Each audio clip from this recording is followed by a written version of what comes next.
I'm Liv, I'm the Deputy Editor at Dumbo Feather. Been the Deputy Editor here for about a year.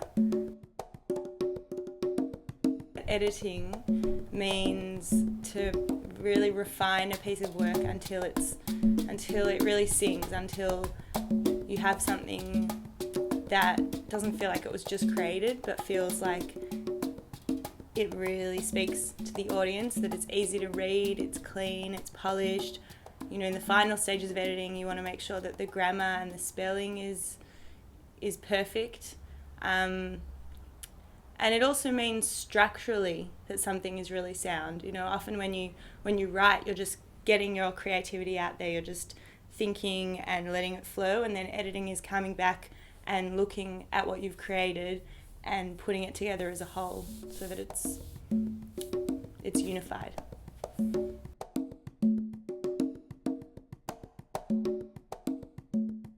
I think my 3 golden rules would be, the first one would be to leave a really good amount of time between when you've done your work and when you're going to edit it. I think for an interview it's less important, but if you were writing, say, a story or an article, leaving at least a week would be ideal. You obviously don't always have that time, but coming at your work with a fresh pair of eyes is really important. So that's rule number 1, leave time.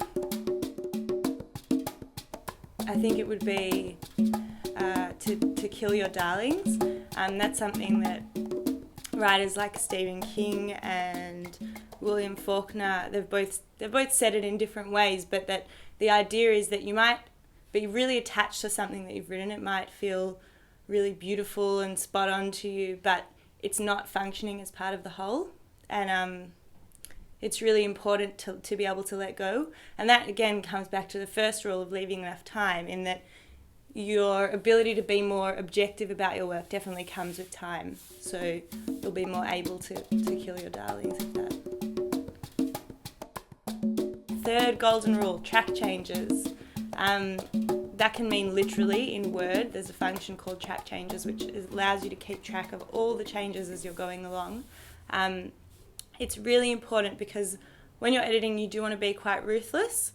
I mean, ideally, you should write something that's 16,000 words and get it down to 8. You should be able to halve your work, really.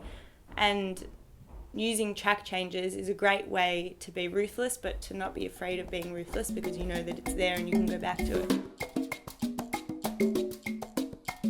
With editing, I guess I don't get stuck as much because you're kind of in the final stages of the work, but more with writing if you're getting stuck. I'm a really big believer in not kind of pushing yourself and not just sitting at your desk and letting things get stale. I think if you're stuck, get up, go for a walk, make something to eat, do something else, just try and get yourself into a fresh headspace.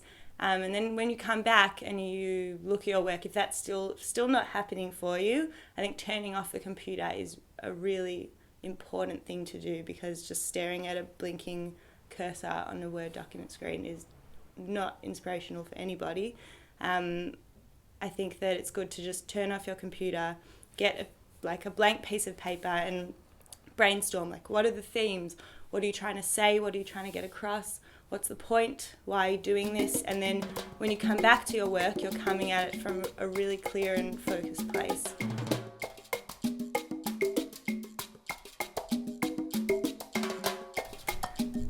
It really varies how long I spend editing each conversation.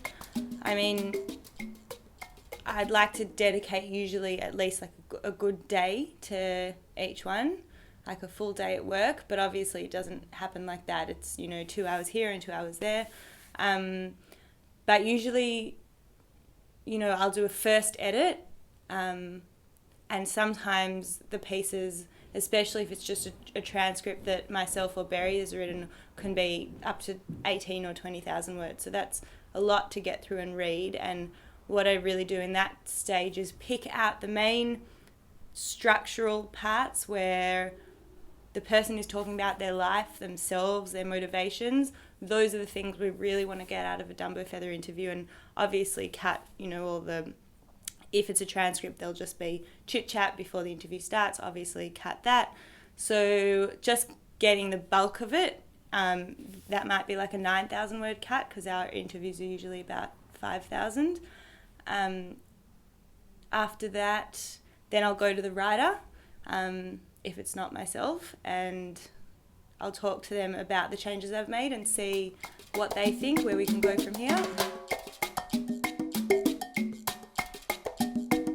There'll be 3 or 4 back and forths between me and the writer, or Barry and the writer, and then at that point we're getting towards something finer, where it's like around 5,000 words, then a sub-editor will read it, then a proofreader will read it. So by the time something's gone to print, it's been read usually by at least 3 people, and at least probably 6 to 10 times, I'd say.